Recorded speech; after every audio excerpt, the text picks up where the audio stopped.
Okay, this is my weekly video review. It's the first one for this week. We're going to do Marvel Zombies Supreme number 2.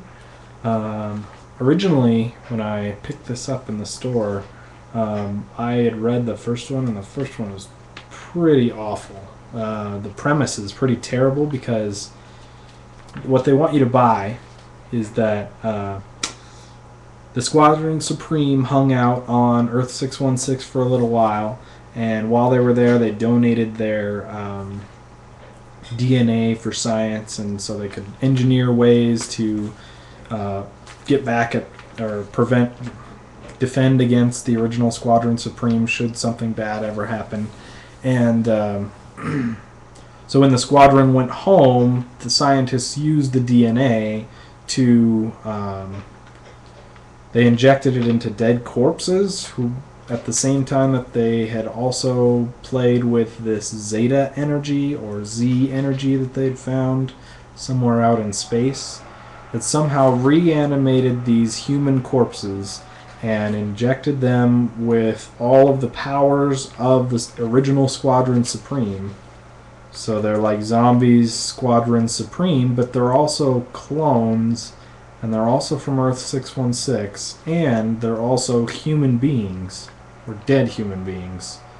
It's really like complicated stretch, when really all they had to do was say, the Squadron Supreme became zombies and went to another universe, or the Squadron Supreme universe got zombified or whatever, right? It could be a lot more simple than the idea that is in this book. So I thought the second one was going to be equally as terrible as the first. However, right off the bat, you're taken into kind of a retelling or a parody of Superman's origin. See the truck there, and Ma and Pa Kent driving up, and he crashes. It's kind of like what would happen if Superman had been a zombie and had crash landed as a full-grown adult, but details. So he eats Ma and Pa Kent right away. I'm calling them that because they're not named in the comic, but that's basically what it is, and that's funny by itself and alone worth pretty cool. There's some really clever retellings of the origin story or the classic Superman story. Let's see if that'll focus. That are pretty interesting. So, let's see. Doesn't look like that's going to focus for us. Maybe I'll be able to edit this, possibly. Hello. There we go. Kind of. It's a new camera. I don't know how to work it, so there you go. So while Hyperion is out eating people, the rest of the squad that broke into the secret facility is trying to battle off the rest of the zombified Squadron Supreme, which has some interest, but really the army team that's in there isn't very interesting, and the zombified versions of the other characters in the Squadron Supreme really aren't interesting either.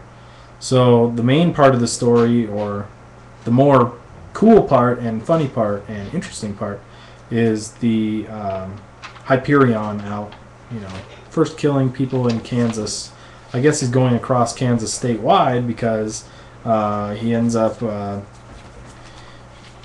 running into an entire football team that he eats, and a quarterback who ends up being the last person to be eaten, who is very closely looks a lot like the Superman of All-Star Superman. Does he not? To me, that looks exactly the same. But that's still pretty funny because he takes his head off and eats him, of course. So there you go. That's funny.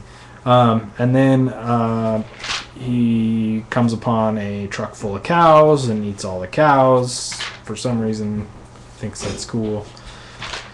And then the probably the highlight of the whole book is when he runs into Kansas's superhero team, premier superhero team, the Harvesters, who are immediately, I looked at these characters and they look so well developed that I thought for sure one or two of them have to be original characters that just haven't been in print for a really long time.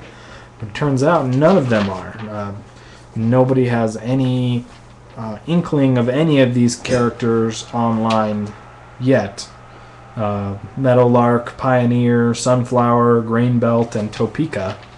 I guess they're all Kansas-oriented superheroes, which is pretty funny. And he kills them or eats them in various ways, but in the end dies himself because he caught a little bit of mad cow virus from the cows he had previously eaten. And apparently it ran through his system really quickly, and she could the last remaining person from that team, who's named Pioneer, could smell that he had caught this disease, and that's how he had died, which was pretty amazing. And funny, too. Funny that he was unstoppable up to the point that he ate some tainted beef and then died.